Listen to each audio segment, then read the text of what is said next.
Something has shifted in the invisible architecture of your connection, and if you are receiving this message right now, it is because your soul already knows what your mind is still questioning. The person who created distance between you, who retreated behind walls of silence or ambiguity, who seemed to move through their life as though your connection was insignificant. That person is not operating in the comfortable emotional landscape they imagined distance would provide. While you have been wrestling with doubt, analyzing your worth, questioning whether you misread the depth of what you shared, something profound has been occurring on the other side of that distance. The absence they believed would bring relief has instead become unbearable. The space they thought would provide clarity has filled with a haunting recognition of what they walked away from. And the fear that drove them to create distance is now colliding with a more primal, more urgent fear, the fear of losing you permanently. This is not wishful thinking. This is not your mind constructing a comforting narrative to ease the pain of rejection. What I am about to reveal to you is grounded in both Jungian psychology and the energetic laws that govern human connection, principles that operate whether or not we consciously understand them. Your absence has stopped being neutral. It has become a presence in itself, a mirror forcing this person to confront not just your value, but their own patterns of self-sabotage. And when that recognition reaches a critical threshold, when the pain of your absence outweighs the comfort of their fear, a decision becomes inevitable. Not a decision they will make casually or rationally, but one that will arise from the deepest part of their being, the choice to risk vulnerability rather than lose you forever. I know what you have been enduring, and I want to first acknowledge the particular kind of anguish that comes from loving someone who seemed incapable of fully receiving that love. You have replayed countless moments, searching for the turning point where intimacy transformed into distance. You have questioned yourself mercilessly, wondering if you were too intense, too available, too honest about your feelings. The self-doubt has been relentless, convincing you at times that you imagined the depth, misread the signs, projected significance onto something that was never as meaningful as it felt. The nights have been the hardest. In the quiet hours when distractions fade, the questions circle with exhausting repetition. Why wasn't I enough? What did I do wrong? Was any of it real? You have felt the physical weight of this confusion. The tightness in your chest that never fully releases, the disrupted sleep patterns, the inability to be fully present in your own life, because a part of you remains tethered to someone who appears to have moved on effortlessly. You have watched them from a distance, through social media or mutual connections, and their apparent normalcy has felt like a kind of violence. They seem fine. They seem unaffected. Meanwhile, you are still processing the emotional whiplash of someone who looked at you with such recognition and then walked away as though none of it mattered. But here is what you must understand, and this understanding will change everything. Their external calm is not evidence of internal peace. Their silence is not evidence of indifference. What looks like moving on is actually the enormous energy expenditure required to suppress what they genuinely feel. And that expenditure is not sustainable. If you are ready to understand what is actually occurring beneath the surface of their apparent detachment, and why your absence has become the catalyst for their transformation, write in the comments, "I see through the illusion." To comprehend what is truly happening within this person, we must explore Carl Jung's understanding of the psyche's relationship with loss and the shadow's role in emotional avoidance. Jung taught that the unconscious mind operates according to principles that often contradict our conscious intentions. We can consciously believe we want distance, freedom, independence, while unconsciously we are terrified of the very intimacy we claim not to need. When someone retreats from a genuine connection, they are almost never running from the other person. They are running from their own capacity to feel deeply, to need, to be vulnerable.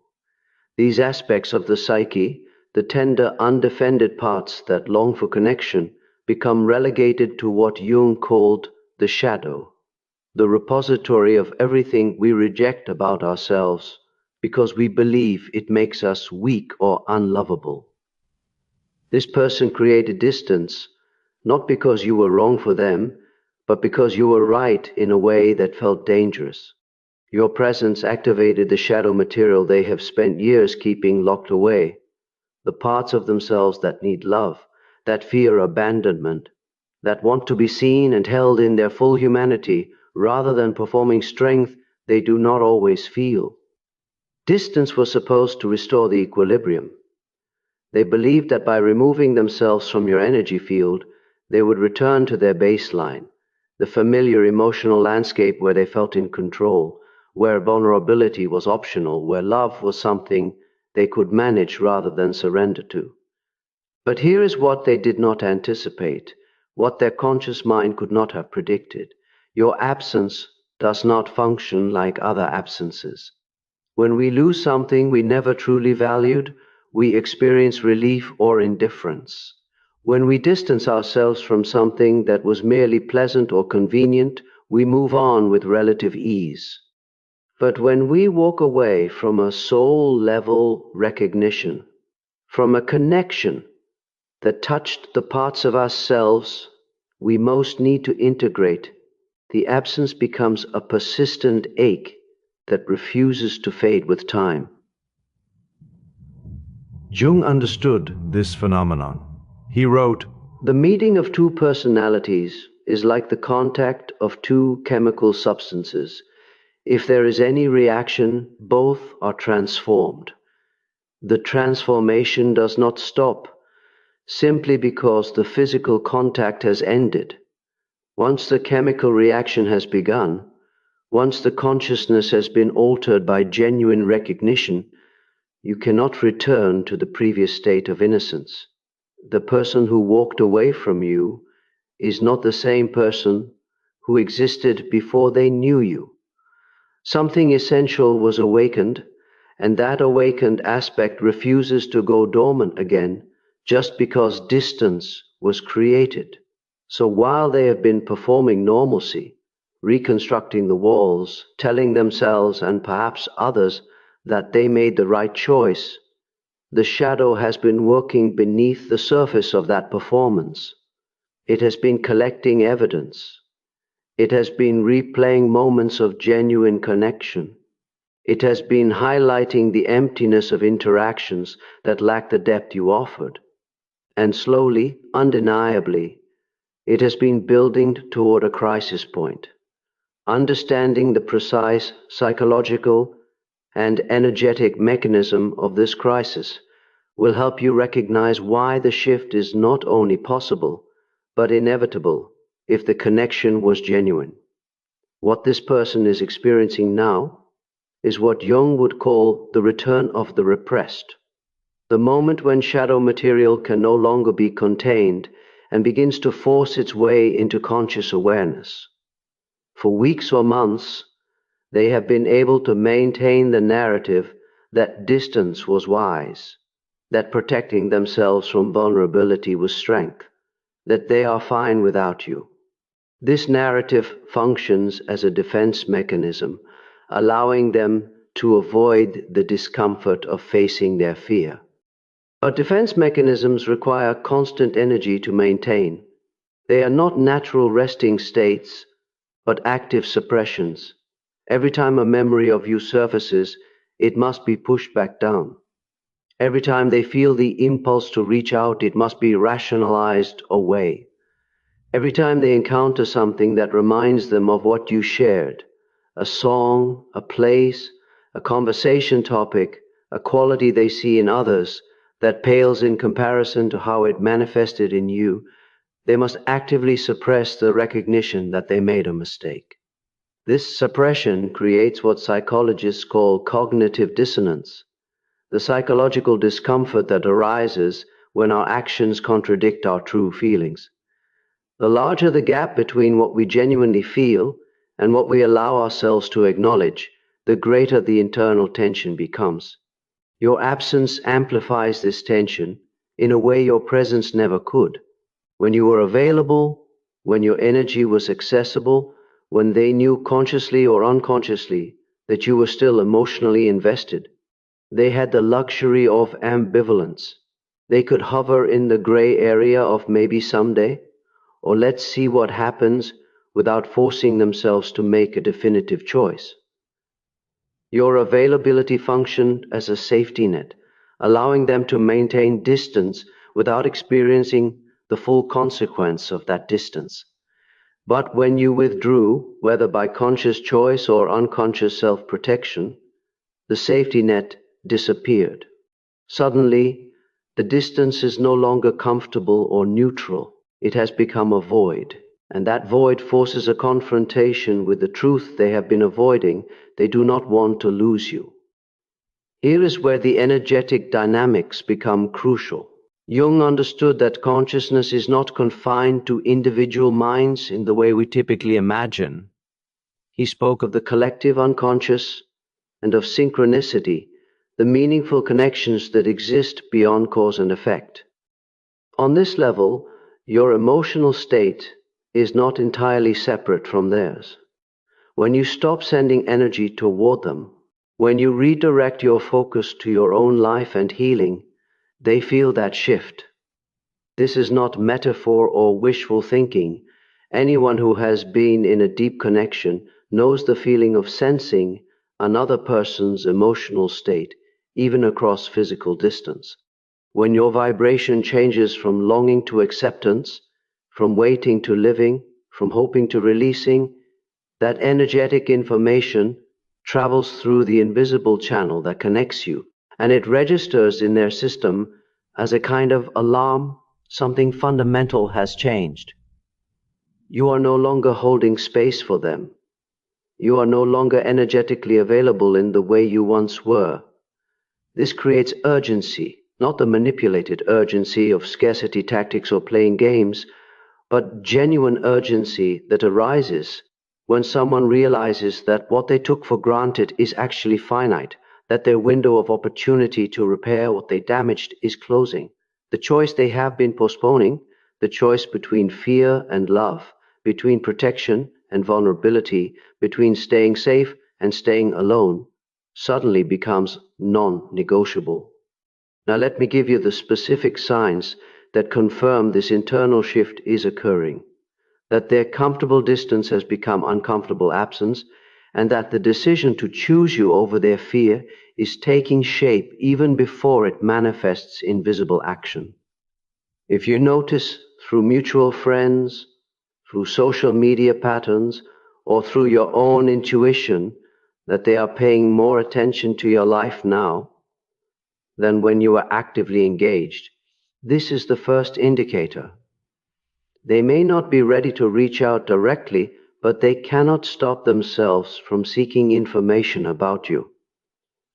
This behavior reveals that your absence has become a presence in their mind, something they think about, wonder about, and cannot easily dismiss. Compulsion to know what you are doing, how you are feeling, whether you are moving on, indicates that the cognitive dissonance has reached a level they can no longer ignore. Pay attention to any information you receive about shifts in their life, ending other connections they had maintained during your separation, making different choices about how they spend their time, or exhibiting restlessness or dissatisfaction that others notice. When someone's shadow is activated and demanding integration, they often begin unconsciously restructuring their external life to create space for what their soul actually wants. These changes are not random, they are the psyche preparing itself for the vulnerability required to return to what matters. Jung's concept of synchronicity, meaningful coincidences that connect inner and outer reality, often intensifies when two people are approaching a significant shift in their connection. You may find yourself thinking of them at the exact moment they are thinking of you, or encountering repeated symbols, numbers, or situations that remind you of them in ways that feel too consistent to dismiss. These are not signs that you should reach out. They are confirmations that the energetic field of the connection is active and building toward some form of resolution. Perhaps the most reliable indicator is what you notice in your own state. If you have recently moved from desperation to peace, from obsessive thinking to genuine presence in your own life, from needing them to return to simply being open to what unfolds, this shift in your vibration creates a corresponding shift in the field between you. You may notice that as you release the attachment to outcome, you suddenly feel their presence more strongly, not as longing, but as a gentle knowing that something is shifting even if you cannot see the evidence yet. Finally, watch for the small gestures that precede larger ones, a text that seems casual but arrives at a significant time, a like on an old photo rather than recent ones, or a comment that references shared memories. These are not accidents. They are the conscious mind testing whether the bridge can be rebuilt before the heart commits to crossing it. If you recognize three or more of these signs, write in the comments the shift is happening.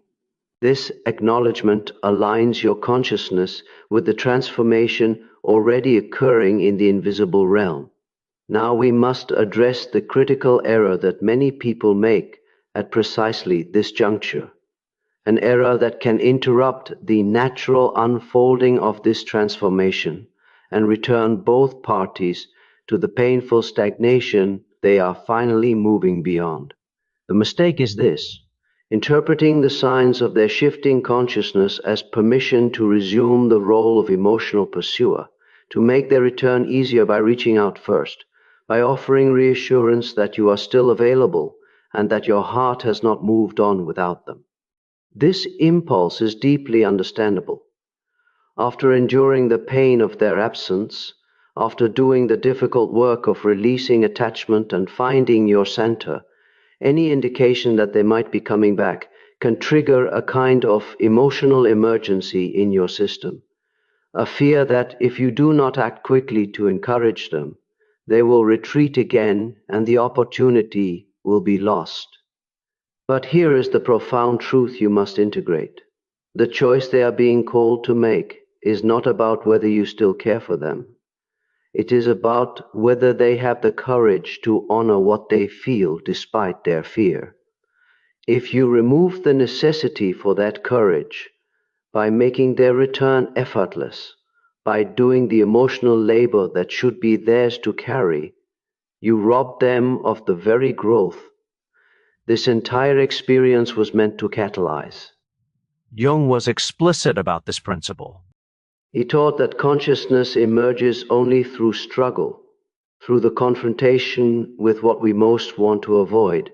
This person must walk through the fire of their own fear. They must sit with the discomfort of acknowledging that they hurt someone who loved them genuinely. They must risk vulnerability without having guarantees of how you will respond. They must demonstrate through clear, courageous action that they have evolved beyond the consciousness that caused them to flee in the first place. If you make this easy for them, if you interpret every small gesture as a reason to reopen yourself fully, if you accept breadcrumbs of attention as though they were the committed presence you deserve, you teach both their psyche and yours that your boundaries are negotiable, that your worth can be taken for granted, and that running from vulnerability has no real consequences. Additionally, and this is crucial, premature re-engagement before they have truly faced their shadow keeps the same dynamic in place. The fear that drove them away the first time has not been resolved simply because they miss you. If they return without having done the internal work to integrate their shadow material, you will find yourself in the same cycle. Periods of closeness followed by retreat, whenever intimacy triggers their unresolved wounds. So, what is the wise path forward? How do you honor both the truth that they are moving toward you and the truth that your peace cannot depend on the speed or certainty of their movement? The answer lies in what Jung called individuation, the process of becoming whole by integrating all aspects of yourself, including the parts that have been wounded, rejected, or denied. Your work now is not to manage their process, but to complete your own. This means several things simultaneously. Remain centered in your own worth. You must cultivate a state of being where your sense of value, your inner peace, and your capacity for joy are not held hostage by whether they ultimately find the courage to return. This is not about pretending you do not care or forcing yourself into premature detachment. It is about genuinely recognizing that while you may want this connection, you do not need it to be whole. Your completeness is not contingent on external validation, even from someone whose recognition you deeply desire. Hold standards without rigidity.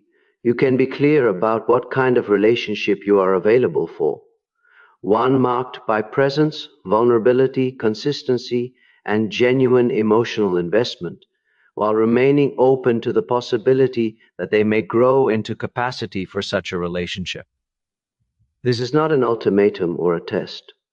It is simply clarity about what honors your own well-being. If they return and demonstrate through sustained action, not just words, that they have done the necessary inner work, you can choose to engage. If they return with the same ambivalence or half-presence that characterized their previous behavior, you can choose to protect your peace. Practice radical presence. Instead of living in the tension between hope and fear about their return, practice bringing your full consciousness into each present moment. When you notice yourself spinning stories about when or how they will reach out, gently redirect your attention to what is actually here now: your breath, your body, your surroundings, the life that is unfolding, whether or not they return. This practice is not a strategy to make them return. It is the actual work of reclaiming your life force from the future and grounding it in the now. Trust the invisible process. Jung understood that the psyche has its own wisdom and timeline. You do not need to push the river. The transformation occurring in this person's consciousness is happening in its own way and its own time. Your job is not to accelerate or control it, but to remain in integrity with your own truth. If you trust that what is genuinely meant for you will find its way to you, and that what is not meant for you will reveal itself through its absence, you free yourself from the exhausting work of trying to make something happen through force of will. Prepare for either outcome. The highest form of emotional maturity is the capacity to hold space for multiple possibilities without collapsing into anxiety about which one will manifest. They may return with the consciousness and commitment you deserve. They may return but not yet be ready for what you need. They may not return at all, their fear ultimately proving stronger than their love. Your work is to be genuinely okay regardless of which reality unfolds, not because you have hardened your heart, but because you have remembered that your worth never depended on their recognition of it. When you truly embody this centered, grounded state, when your peace becomes non-negotiable and your life force fully returns to animating your own existence rather than hovering around someone else's potential, several outcomes become possible, and all of them serve your highest good.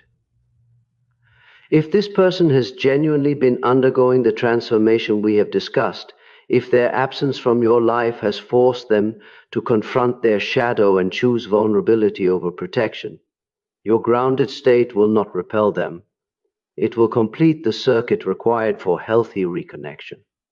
They will approach you not from desperation or fear of loss, but from genuine recognition that you are who they want to choose, and they are now capable of choosing with their whole being rather than their fragmented one. This return, if it comes, will feel different from anything that existed before. There will be clarity where there was once ambiguity. There will be consistent presence where there was once intermittent availability. There will be vulnerability where there was once defended distance. And you will be able to assess this change not through their words, which are always easier to offer than actions, but through their sustained behavior over time. If, however, they are not yet capable of this level of consciousness, if their shadow work is incomplete, if fear still holds more power than love in their psyche, your grounded state protects you from re-entering a dynamic that would only wound you more deeply. You will be able to observe their tentative approach with compassion, but also with discernment, recognizing that not every connection that feels significant is meant to endure, and that sometimes people enter our lives to catalyze our growth rather than to accompany us through it. And if they do not return at all, if their transformation takes them in a different direction, or if their capacity for intimacy remains too limited to bridge the gap between you, your wholeness ensures that you do not interpret their absence as your failure. You understand, with the clarity that comes from doing your own shadow work, that everyone is on their own timeline, wrestling with their own demons, learning their own lessons. Their inability to meet you does not diminish what you offered or who you are. In all scenarios, you emerge more integrated, more clear, more rooted in your own value. You have transformed loss into wisdom, absence into presence, and waiting into living. Whether this person ultimately chooses you or not, you have already chosen yourself, and that choice is the foundation upon which all healthy love must be built. As we close, I want you to take a moment to feel the shift that has already occurred within you simply by receiving this understanding. You are no longer the person who is defined by their absence.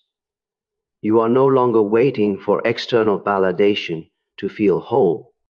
You have begun the journey of reclaiming your power, your peace, and your presence. This person does feel your absence deeply. The transformation is occurring in them, whether you see evidence of it yet or not.